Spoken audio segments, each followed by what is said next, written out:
আসসালামু আলাইকুম। কেরিয়ার ম্যাপের প্রিয় শিক্ষার্থীবৃন্দ, আপনারা যারা অনলাইন ব্যাচে ভর্তি হয়েছেন কিংবা ভর্তি হবেন কিংবা যারা ফ্রিতে পরীক্ষা দেন, আমাদের এক্সামগুলো দিয়ে থাকেন, তাদের জন্য আজকে আমাদের এই টিউটোরিয়ালটি। যারা অনলাইন এক্সাম দিতে গিয়ে অনেকে অনেক ধরনের সমস্যার সম্মুখীন হচ্ছেন কিংবা পরীক্ষা পরবর্তী সময়ে আপনারা রেজাল্ট দেখতে পারছেন না, তাদের জন্য তারা পুরো ভিডিওটি দেখে দিবেন এবং আপনার পরীক্ষা কিভাবে দিবেন এবং কিভাবে রেজাল্ট দেখবেন, কিভাবে আপনার রেজাল্ট পরবর্তী শিটটি পাবেন, সব কিছু এই টিউটোরিয়ালে পাবেন। তো চলেন, প্রথমেই আপনাদের যে কাজটি করতে হবে সেটা হচ্ছে গুগলে যেতে হবে। গুগলে গিয়ে লিখবেন এখানে www.careermapbd.com। তো এটা যখন আপনি সার্চ করবেন, আমাদের ওয়েবসাইটে আপনাকে নিয়ে যাবে কিংবা আমাদের সফটওয়্যারে আপনাকে নিয়ে যাবে। সেখানে হচ্ছে প্রথমে দেখাচ্ছে এখানে রুল, দ্বিতীয়টি হচ্ছে পাসওয়ার্ড। তো সেক্ষেত্রে আমাদের অফিস কর্তৃক আপনাদেরকে অবশ্যই একটা রুল দেওয়া হয়েছে, আপনি অবশ্যই সেই রুলটি দিবেন। সবাই সবার নিজ নিজ রুল দিবেন। যেমন আমি একটা রুল দিচ্ছি 1100100120 পাসওয়ার্ড, যেমনটা আমি দিয়ে দিচ্ছি।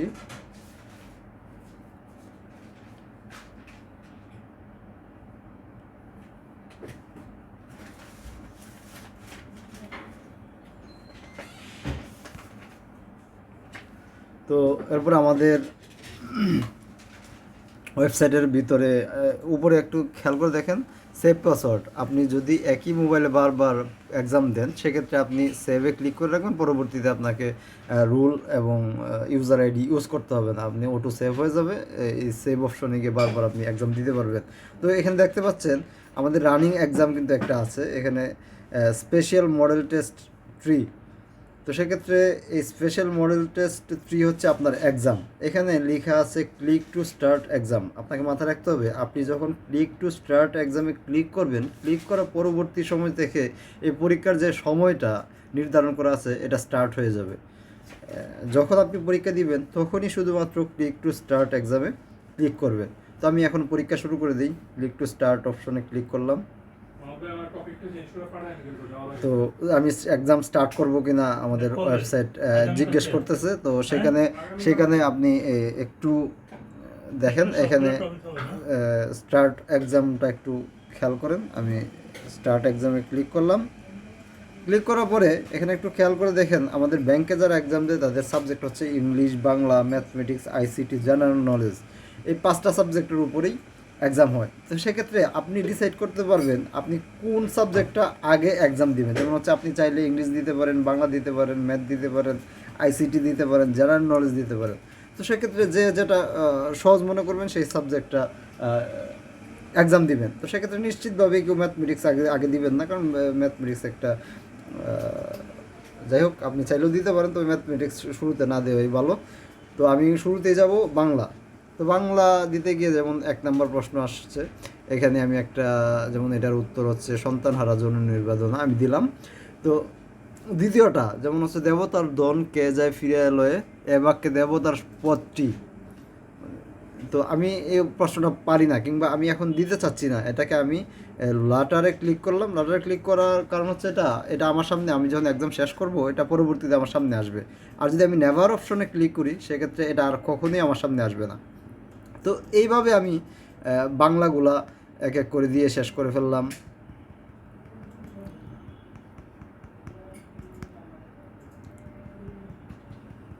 তো বাংলা দেওয়া শেষ হলে আমি ইংলিশে যাব। ইংলিশও একইভাবে, প্রত্যেকটা ম্যাথমেটিক্সে যাব, প্রত্যেকটা একইভাবে আমি আনসার করব। যেটা আনসার সেটাতে আমি আনসার করব। যেমন আইসিটিতে গেলাম, আইসিটিতে আনসার করব। জেনারেল নলেজে গেলাম, জেনারেল নলেজে আমি যেগুলো আমার সুবিধা মতো পারবো সেগুলো আমি আনসার করব, যেগুলো পারবো না সেগুলো নেভার ক্লিক করে আমি স্কিপ করে যাব। সবসময় মনে রাখবেন এক্সাম দিতে গিয়ে যেগুলো আপনার কনফিউশন কিংবা আপনি জানেন না মানে না জেনে দাগানোর চেষ্টা করবেন না, কারণ হচ্ছে আমাদের এক্সাম পয়েন্টে 0.25 তো কাটা যাবেই। আপনি যেখানে যে যে পরীক্ষাগুলো কম্পিটিটিভ পরীক্ষাগুলোতে আপনি অ্যাপ্লাই করবেন সেখানেও কিন্তু আপনি না জেনে যদি দাগান বৃত্ত ভরাট করেন সেক্ষেত্রে তো তখনও কিন্তু আপনাকে 0.25 কাটা যাবে। যাই হোক, আমরা যখন পরীক্ষা সবগুলো অপশন আমরা ভরাট করলাম কিংবা আমরা সবগুলো প্রশ্নের উত্তর করলাম,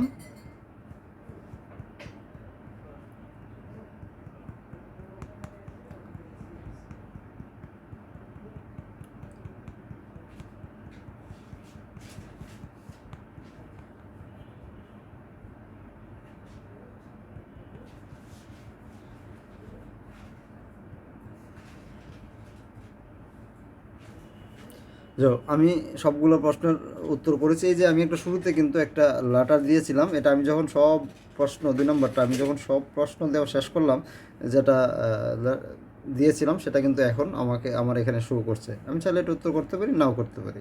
তো সেক্ষেত্রে আমাকে দেখাচ্ছে যে আপনার এক্সামের যতগুলো প্রশ্ন ছিল আপনি আনসার করেছেন, আপনি চাইলে এখন এক্সামটা ফিনিশ করতে পারেন। তো সেক্ষেত্রে আমাদের এখানে এই দেখেন আমি সবগুলো আনসার করার পরে এটা ফিনিশ অপশনে ক্লিক করার পরবর্তীতে আমি কোয়েশ্চেন আনসার করেছি 100টাই কোয়েশ্চেন আনসার করেছি, কারেক্ট আনসার হয়েছে 22টা, রং আনসার হয়েছে 78টা।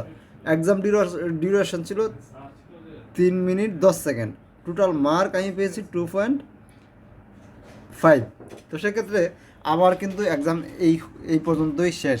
এখন এক্সাম পরবর্তী সময়ে আপনারা আমাদের এক্সাম পয়েন্টে যখন এক্সামগুলা এক্সপায়ার্ড হবে আমাদের এখান থেকে, তখন আপনি আপনার এই মেনুতে গিয়ে মানে হোম মেনুতে গিয়ে আপনি একটু এখানে দেখতে পাবেন সেটা হচ্ছে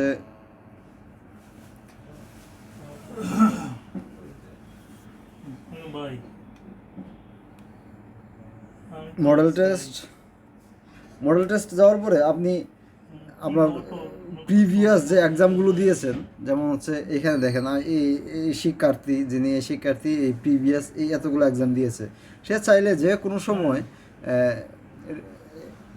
মডেল টেস্টে ক্লিক করার পরে সে প্রিভিয়াস যে এক্সামগুলো দিয়েছে এখানে শো করছে, সে চাইলে কিন্তু এটার রেজাল্টটা চেক করতে পারে। যেমন আমি রেজাল্ট অপশনে ক্লিক করলাম,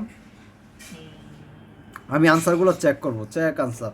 এখানে কিন্তু আমার একটা পিডিএফ শো করছে দেখেন, যেমন আমি নিচের কোনটি অনুরোধ সংখ্যা খ দাগিয়েছি, কিন্তু আনসার 2টি ক্রমিক পূর্ণ সংখ্যা নির্ণয় করুন। এইগুলো হচ্ছে আমি যেগুলো দাগিয়েছি সেইগুলো এখানে শো করছে, সেগুলো ঠিক হয়েছে কিনা সেগুলো কিন্তু দেখাচ্ছে।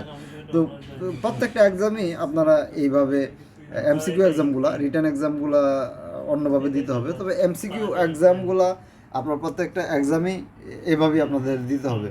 তো ক্যারিয়ার শিক্ষার্থীরা আশা করছি ভিডিওটি দেখে উপকৃত হয়েছেন কিংবা আপনারা এই নিয়ম ফলো করে এক্সামগুলো দিবেন। সবাই ভালো থাকবেন, ধন্যবাদ। আসসালামু আলাইকুম রহমতুল্লাহ।